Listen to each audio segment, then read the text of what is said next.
한국은 핵잠수함을 무한잠수로 교체한다. 대한민국의 위대한 전환점이 세상을 바꿨습니다. 한국의 수소 잠수함 기술이 AUKUS를 놀라게 했습니다. 중국, 한국이 무섭다. 군사적으로 의미 있는 첫 잠수함은 1896년 등장한 홀랜드호다. 이 잠수함은 각각 수면 위, 물속 사용을 위한 내연기관 엔진과 전기 모터를 모두 갖췄다. 미국 해군이 홀랜드호를 최초 잠수함으로 채택한 이후 각국 간 건조 경쟁에 불이 붙었고 2차 세계대전을 거치면서 비약적인 발전이 이루어졌다. 독일 유보트는 1158척이 건조돼 5,000척 넘는 미국 영국 군함과 상선을 격침했다. 초창기 잠수함은 가솔린을 동력으로 삼았으나 밀폐된 공간에서 화재, 폭발 위험이 커 20세기 초부터 디젤 방식에 보편화했다. 1954년엔 세계 최초의 원자력 추진 잠수함인 USS 노틸러스가 취역했다. 잠수함 안에 설치된 소형 원자로를 가동해 전기로 움직이는 방식이다. 1958년 8월 얼음 밑으로 북극점을 횡단해 세계를 놀라게 했다. 항속 거리가 거의 무제한이어서 가능했다.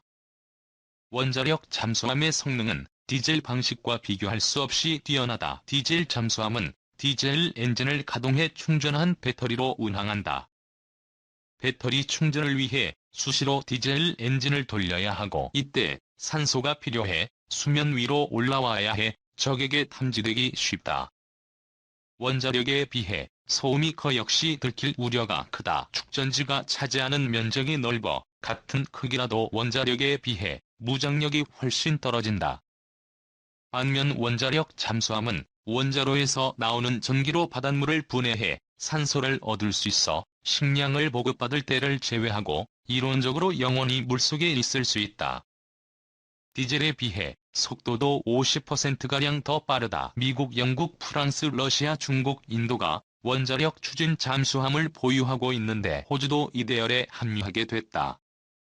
미국이 중국을 견제하기 위해 호주에 최대 5척의 원자력 잠수함을 팔기로 한 것이다. 디젤 방식만 가진 한국도 원자력 잠수함이 절실한 나라다. 김정은은 이미 원자력 잠수함 개발을 선언했다. 보이지 않는 핵주먹으로 불리는 잠수함 발사 탄도미사일 시험에도 성공했다. 북한이 장기간 은밀한 잠항이 가능한 원자력 잠수함에 SLBM을 싣고 동남 서해의 불시에 나타나 공격한다면 속수무책이다. 이를 막을 방법은 우리도 핵잠수함을 갖는 수밖에 없다.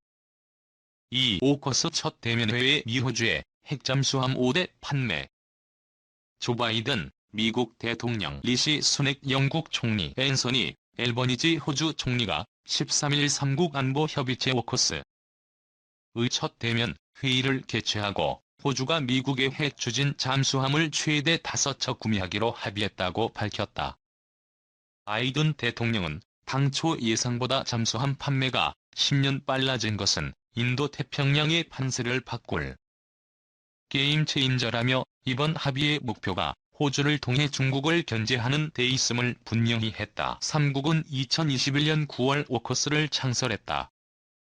중국과 러시아는 반발했다. 특히 왕원빈 중국 외교부 대변인은 14일 이 합의가 핵 비보유국의 핵물질 보유 등을 금지한 핵확산 금지조약 위반이라고 주장했다.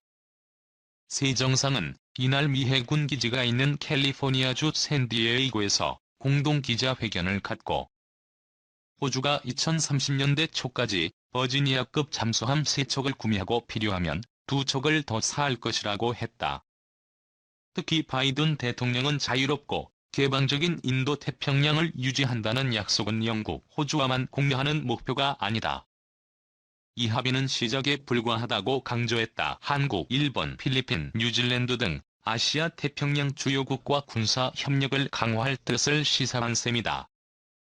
14일 일본 외무성 또한 기시다 후미오 총리가 앨버니지 총리와의 전화에서 호주의 핵잠수함 도입 계획을 지지했다고 밝혔다. 버지니아급 핵 추진 잠수함은 원자로가 동력이며 한 번 잠수하면 6개월간 작전을 펼 수 있다. 토마호크 크루즈 미사일 등도 40개까지 탑재가 가능하다. 구매를 마치면 호주는 미국, 영국, 프랑스, 중국, 인도, 러시아에 이어 세계 7번째로 핵 추진 잠수함을 보유한 나라가 된다. 이번 합의가 NPT 위반 인지를 둘러싼 논란도 뜨겁다. 가디언 등에 따르면 호주는 영토 내에 핵잠수함 훈련용 원자로를 배치하지 않을 것이라고 밝혔다. 잠수함에서 동력으로 쓸 사용 후 핵연료 또한 농축하거나 재처리하지 않을 것이므로 NPT 위반이 아니라고 주장한다. 반면 왕 대변인은 핵 확산 위험을 고조시킨다고 비판했고, 주유엔 중국 대표부 또한 이 사안을 유엔에 회부할 뜻을 밝혔다. 세르게이 라브로프 러시아 외교장관도 14일 서방이 오커스크 같은 기구를 만들어 아시아 태평양에서의 대결을 추진하고 있다고 중국에 동조했다. 라파엘 그로시 국제원자력기구 사무총장은 이날 3국이 안전 조치를 이행하는지 살피기 위한 협의를 진행하겠다고 밝혔다. 오커스의 중국 견제의 움직임은 점점 빨라지고 있다. 13일 영국 총리실 또한 향후 2년간 국방 예산을 50억 파운드 늘리는 신외교안보 전략을 발표했다. 수넥 총리는 중국은 우리 시대의 시스템적 도전이라며 중국을 겨냥했다. 이날 영국 더타임스 등은 앨버니지 총리가 샌디에이고로 오면서 통상 중국 영공을 경유하는 상업 비행로를 크게 벗어난 우회 경로를 택해 미국에 도착했다고 보도했다. 오커스 정상회의의 민감성을 감안해 안전한 길을 택한 것으로 풀이된다. 3. 한일 태평양서 미국 주도 대잠수함전 훈련 참여 북잠수함 대응. 한국 해군이 15일부터 30일까지 태평양 괌 일대에서 진행되는 미국 주도의 다국적 대잠수함전 훈련 시드래곤 23에 참여한 것으로 확인됐다. 훈련 참가국은 한국, 미국, 일본, 캐나다, 인도 등 5개국이다. 시드래곤 훈련은 남중국해와 동중국해 일대에서 활동하는 중국의 핵잠수함을 겨냥한 훈련으로 알려져 있다. 하지만 한미일은 이번 시드래곤 훈련을 통해 북한의 잠수함 전력을 활용한 도발에 공동 대응하는 역량을 강화시킬 것이라는 분석이 제기된다. 북한은 지난 12일 함경남도 신포 인근 해상에서 잠수함 발사 순항 미사일 2발을 발사하기도 했다. 15일 군 당국에 따르면 우리 해군은 시드래곤 23에 해상 초계기 P-3 2대와 장병 40여 명을 파견했다.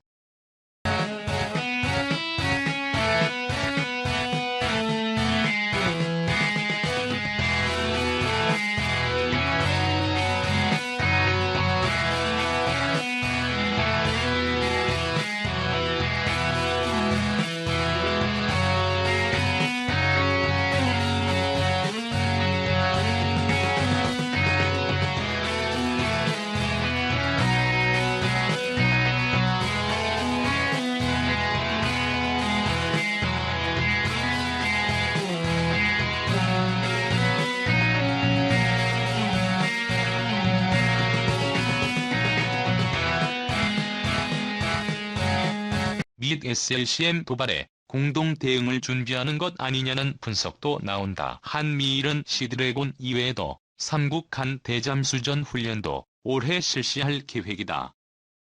윤석열 정부 출범 이후 시드래곤 훈련 참여는 처음이다. 우리 해군은 2020년부터 매년 정기적으로 시드래곤 훈련에 참여해왔다.